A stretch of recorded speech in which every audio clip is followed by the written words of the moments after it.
What happens when a member of the British royal family faces off against one of America's most seasoned journalists in a battle of wills that nobody saw coming? You won't believe what unfolds when Prince Harry sits down with George Stephanopoulos on Good Morning America, expecting a friendly chat about his charitable work, only to find himself in the crosshairs of the most intense grilling of his media career. Before we get into this incredible story, make sure you hit that subscribe button and drop a comment below, because you're not going to believe what unfolds when royal privilege meets journalistic integrity in what can only be described as a complete meltdown on live television. The tension was palpable from the moment Prince Harry walked onto the GMA set last night. What was supposed to be a promotional appearance for his latest Invictus Games initiative quickly transformed into something far more explosive. Stephanopoulos, known for his no-nonsense approach and decades of experience grilling politicians and celebrities alike, had clearly done his homework. As the cameras rolled and the studio lights blazed, viewers across America were about to witness a confrontation that would leave the Duke of Sussex questioning whether he should have ever agreed to this interview in the first place. The opening pleasantries lasted exactly 47 seconds. Stephanopoulos welcomed Harry with his trademark professional smile, but those who know the veteran journalist could see something different in his eyes tonight. There was a sharpness, a calculated intensity that suggested this wasn't going to be another softball celebrity interview. Harry, dressed in his usual business casual attire, seemed relaxed initially, flashing that famous Windsor smile as he settled into the guest chair. He had no idea what was coming. "Prince Harry, thank you for joining us tonight," Stephanopoulos began, his voice carrying that familiar authoritative tone that has made him a household name in American journalism. "Let's start with the Invictus Games, but I think our viewers are more interested in something else entirely. Your recent statements about the American media landscape have raised quite a few eyebrows, particularly your criticism of how American journalists operate compared to their British counterparts." The smile on Harry's face flickered for just a moment. This wasn't the opening he had expected.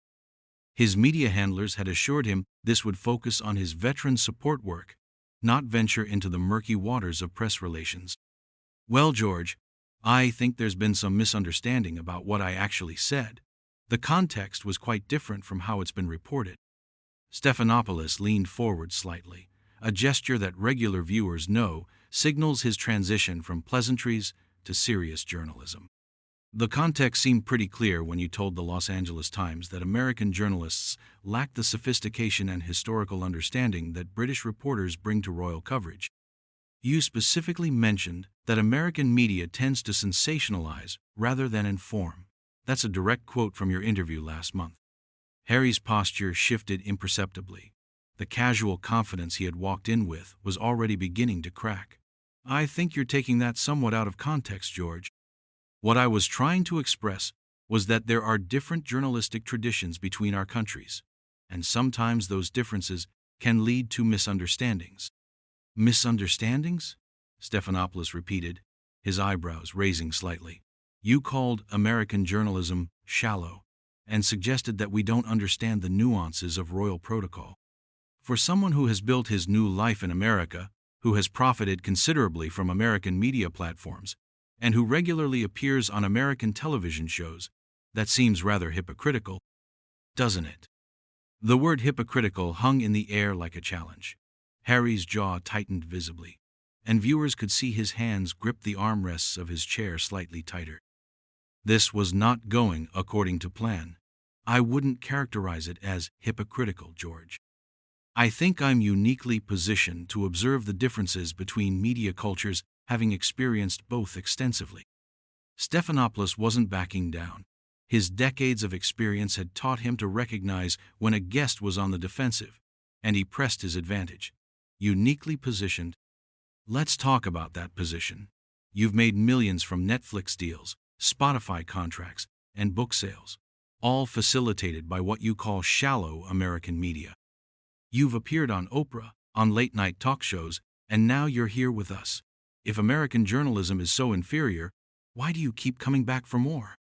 The studio fell silent except for the low hum of the cameras. Harry's media training had prepared him for difficult questions, But this felt different. This felt personal.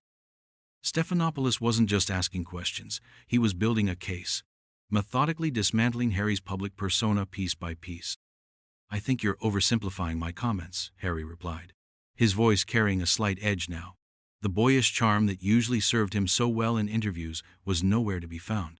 "My criticism wasn't about individual journalists or specific outlets. It was about systemic differences in how stories are approached and reported." Systemic differences. Stephanopoulos nodded slowly, as if considering the phrase. "Like the systematic way British tabloids invaded your privacy, drove your mother to distraction, and ultimately contributed to the circumstances of her death. Those systemic differences?" Harry's eyes flashed with something dangerous. Mentioning his mother was crossing a line, and everyone in the studio knew it. The producers in the control room could sense the shift in energy, the way the interview was moving from professional discourse into something much more volatile. "That's exactly the kind of sensationalism I was talking about," Harry shot back, his voice rising slightly. "Using my mother's death to score cheap points in an interview. That's precisely what I meant about American media lacking nuance." Stephanopoulos remained completely calm, his expression unchanged. "I'm not sensationalizing anything, Prince Harry. I'm pointing out the irony. You've spent years criticizing British media for their treatment of your family, and rightfully so in many cases. But now you're suggesting that American media, which has largely given you a platform to tell your story without the same level of intrusion, is somehow inferior. It seems like you're criticizing the very system that has allowed you to rebuild your public image." The tension in the studio was becoming unbearable. Harry's carefully constructed media persona was cracking under the pressure of Stephanopoulos' relentless questioning. The veteran journalist had found his target and was methodically breaking down every defense the Duke had prepared. "You don't understand the full picture," Harry said, his voice carrying a note of frustration that viewers rarely heard from him. "There are complexities to this situation that go beyond simple media criticism. The American press has been generally fair to me, yes, but that doesn't mean I can't observe differences in journalistic standards and approaches." "Journalistic standards?" Stephanopoulos seized on the phrase immediately. "Let's talk about standards. Is it up to journalistic standards to criticize an entire nation's media while simultaneously profiting from it? Is it standard practice to bite the hand that feeds you while asking for seconds?" The confrontation was reaching a boiling point, and both men knew it.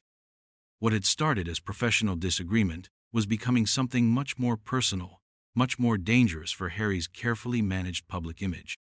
And as viewers would soon discover, this was only the beginning of what would become one of the most explosive television moments of the year. But Stephanopoulos wasn't finished. In fact, he was just getting started. The veteran journalist had spent 30 years in television, from his early days in the Clinton White House to his current position as one of America's most respected news anchors. He had faced down presidents, prime ministers, and world leaders. A disgruntled prince was not going to intimidate him, especially not on his own show. "Let me ask you something else, Prince Harry," Stephanopoulos continued, his voice maintaining that steady, professional tone that somehow made his words even more cutting. "You've spoken extensively about your mental health struggles, and I respect that. But you've also monetized those struggles through book deals, streaming contracts, and speaking engagements. How do you reconcile your criticism of media exploitation with your own willingness to exploit your personal trauma for financial gain?" The question hit Harry like a physical blow. His face flushed red, and for a moment, he seemed genuinely speechless. This wasn't just professional criticism anymore. This was a direct attack on his character, his motivations, and his integrity. The carefully crafted narrative he had built around his departure from royal life was being systematically dismantled in real time. "That's completely different," Harry stammered, his composure finally beginning to crack completely. "Sharing my story to help others who might be struggling is not the same as media exploitation. I've been transparent about my experiences to break down stigma and encourage people to seek help." Stephanopoulos nodded slowly, but his expression remained skeptical. "Transparent, yes, but also profitable. Your book Advance alone was reportedly worth $40 million. Your Netflix deal is valued at over $100 million. These aren't charitable endeavors, Prince Harry. These are business transactions. You're selling your trauma, your family's secrets, and your royal connections to the highest bidder, while simultaneously criticizing the media for doing exactly the same thing. The studio audience, which had been silent throughout the interview, could feel the electricity in the air. This was no longer a celebrity interview, it was a public execution. Harry's hands were visibly shaking now, and his usually perfect media training seemed to have completely abandoned him. "You're twisting everything I've said," Harry replied, his voice rising to a level that was clearly audible to viewers. "I never said I was doing this purely for charitable reasons. But there's a difference between sharing your own story and having it stolen and twisted by tabloids who don't care about the truth." "Is there?" Stephanopoulos shot back immediately. "Because, from where I'm sitting, it looks like you're doing exactly what you accuse the British tabloids of doing. You're taking private family moments, personal conversations, and intimate details about people who can't defend themselves, and you're broadcasting them to the world for money. The only difference is that you're cutting out the middleman." Harry's face was now completely flushed, and viewers could see a vein pulsing in his temple. "That's not fair, George. My father and brother have had their chance to speak publicly. They have the entire British establishment backing them up. I've been vilified and silenced for years." "Silenced?" Stephanopoulos' voice carried a note of incredulity that was impossible to miss. "You've been on more American television shows in the past 3 years than most celebrities manage in a decade. You've written a best-selling book, you have your own podcast, and you're constantly giving interviews. If this is what being silenced looks like, I think most people would sign up for it." The exchange was becoming increasingly heated, and both men seemed to be forgetting that they were on live television. Harry was no longer the polished media personality who had walked onto the set an hour earlier. He was becoming defensive, angry, and most dangerously for his public image. Entitled, "You Don't Understand What It's Like," Harry said, his voice carrying a whining quality that made him sound petulant rather than sympathetic. "You don't know what it's like to have your entire life scrutinized, to have every word twisted, to be constantly under attack." Stephanopoulos leaned back in his chair, and for the first time since the interview began, he smiled. But it wasn't a friendly smile. It was the smile of a predator who had just cornered his prey. "Actually, Prince Harry, I do know what that's like. I spent years in the White House during some of the most controversial moments in American political history. I've been attacked by Republicans and Democrats alike. I've had my integrity questioned, my motives challenged, and my professional competence criticized on a daily basis. The difference is, I didn't run away to another country and spend years complaining about it on television." The comparison was devastating, and everyone in the studio knew it. Harry had been positioned as a victim of circumstances beyond his control, but Stephanopoulos had just pointed out that plenty of people face similar scrutiny without abandoning their responsibilities and monetizing their grievances. "That's completely different," Harry protested, but his voice lacked conviction now. "You chose to enter politics. I was born into this. I never had a choice." "Neither did your brother," Stephanopoulos replied instantly. "Neither did your father. Neither did your grandmother before she died. They all faced the same pressures, the same scrutiny, the same challenges, but they stayed and did their duty. You left and wrote a book about how hard it was. So tell me, who really lacks character here?" The question hung in the air like a death sentence. Harry's mouth opened and closed several times, but no words came out. He was completely out of his depth, facing a level of journalistic scrutiny that his carefully managed media appearances had never prepared him for. The prince, who had spent years controlling his narrative, was discovering what it felt like to lose that control completely. "I think," Harry finally managed to say, his voice barely above a whisper, "that you're being deliberately unfair and hostile. This isn't journalism. This is a personal attack." Stephanopoulos' expression didn't change, but there was something almost predatory in his stillness. "This is journalism, Prince Harry. This is what real accountability looks like. You've spent 3 years appearing on friendly platforms, giving softball interviews, and controlling your message. You've forgotten what it's like to face genuine scrutiny. And frankly, Your reaction to these perfectly legitimate questions tells us everything we need to know about why you really left the royal family." The words hit Harry like a sledgehammer, and viewers could see the exact moment when his carefully constructed facade finally began to completely collapse. For several seconds, the studio was completely silent. Harry stared at Stephanopoulos with a mixture of shock, rage, and something that looked dangerously close to panic. His media training, his years of carefully managed public appearances, his entire strategy for rebuilding his image in America, all of it was crumbling in real time under the relentless pressure of genuine journalistic scrutiny. "You want to know why I really left?"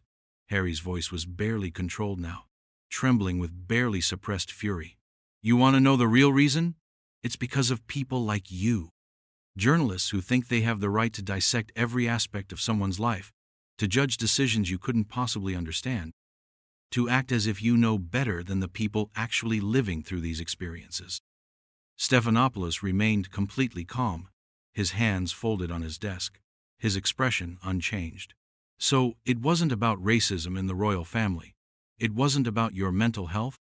It wasn't about protecting your wife and children. It was about avoiding accountability?